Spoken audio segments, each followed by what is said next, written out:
Hello, Wedding Wanderers. My name is Assumpta, and welcome to Ave Creations TV, a home for busy professionals and entrepreneurs who want to plan a timeless, sophisticated, and unforgettable wedding celebration or special event. Welcome, welcome, welcome. In today's episode, I'll be sharing with you 3 reasons why wedding flowers are so expensive. So stick around if you want to know and see more. And also, I'll share with you parts of my day. It's like half chat, half vlog style. So yeah, stay with me.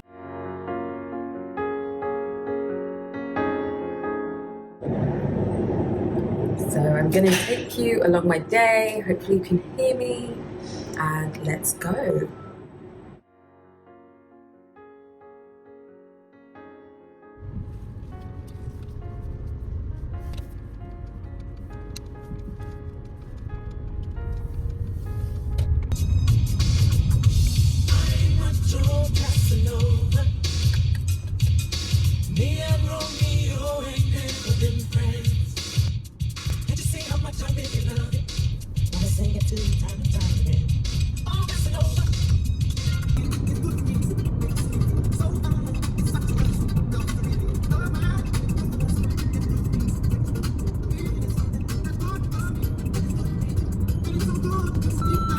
As I mentioned a few seconds ago, I did kind of shoot this partially as a vlog because I went out and about for the day to visit my friend who has a florist and to help her out in her shop, and also so I could include some footage of actual flowers in this.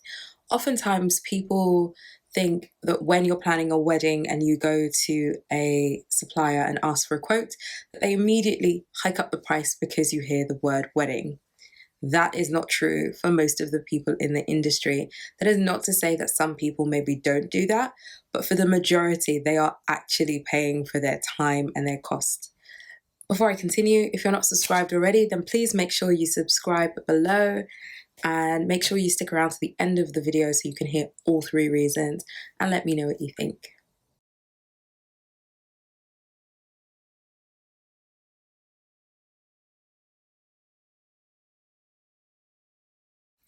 My first reason is that you're not just paying for a product, but you're also paying for the service and expertise of the person you are hiring.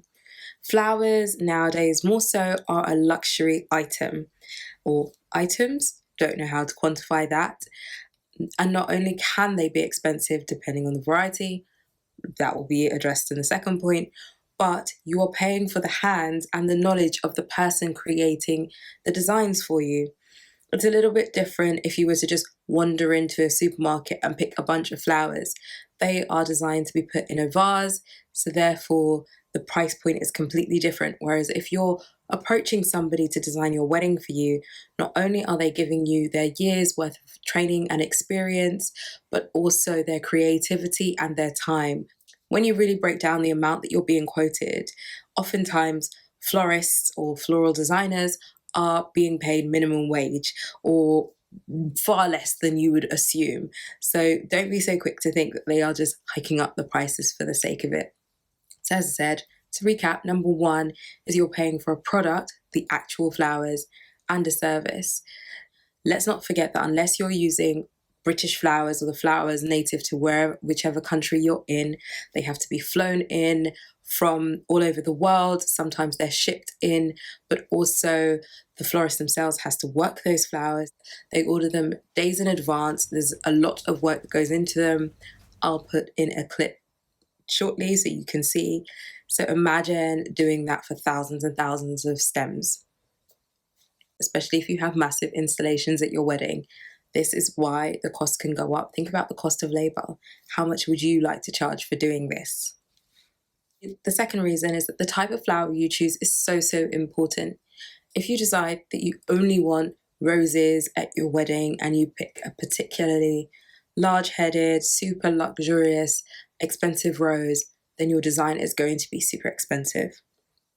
Again, we're factoring in the person's time, but the type of flower that you want also hikes up the price, particularly if that flower is out of season in the country that you want it in and they have to be shipped in specially.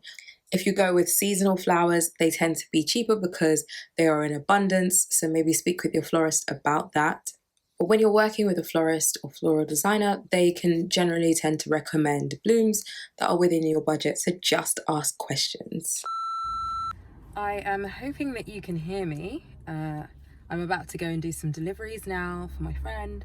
I have the flowers with me in the back of the car, so let's go. Oh, PP fighting with my protection.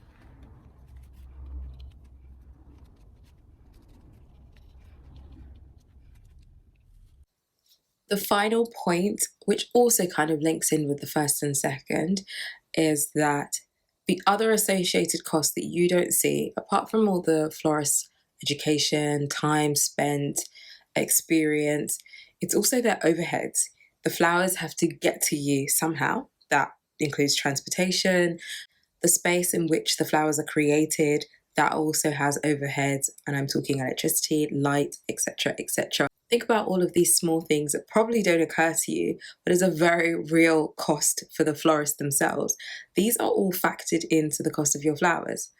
Let's take your job, for example. If you work in an office, you probably don't think about the fact that the company you're working for pays for the electricity, the internet, and all those other things.